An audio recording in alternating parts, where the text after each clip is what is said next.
dentro de un par de semanas se espera que la plataforma de perforación petrolera Escarabeo 9 empiece a perforar en el Golfo de México.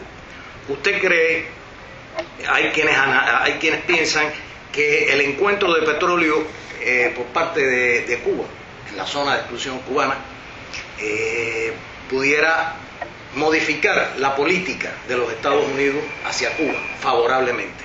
Otros piensan que eso entraña un grave peligro y un arreciamiento de presiones y de intentos de subversión.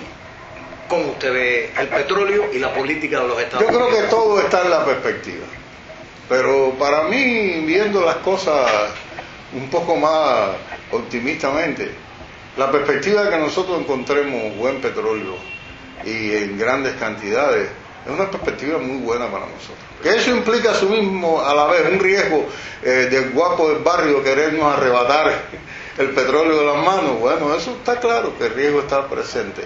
Pero yo pienso que sencillamente ese es un elemento también que mueve internamente la política en Estados Unidos, en el sentido de que hay personas que no quieren desligarse de eso y que ven en la posibilidad de la relación con Cuba, con la cosa del petróleo, algo muy lucrativo.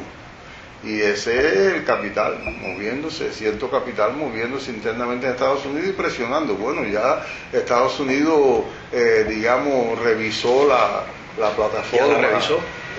Por allá, y ya la plataforma en 15 días va a estar aquí, ya van a empezar a perforar, y yo creo que eso es extraordinariamente positivo. ¿Por qué? Porque una de las cosas que me he dado cuenta es que siempre dentro de la política de Estados Unidos hacia Cuba, siempre ha sido importante para Cuba tener algo que darle a Estados Unidos, en el sentido de tener algo que intercambiar en este proceso de confrontación. Y siempre que nosotros tengamos cosas del lado de acá, aunque puedan resultar peligrosas, a mí me parece que eso nos pone fuerte ante la política norteamericana.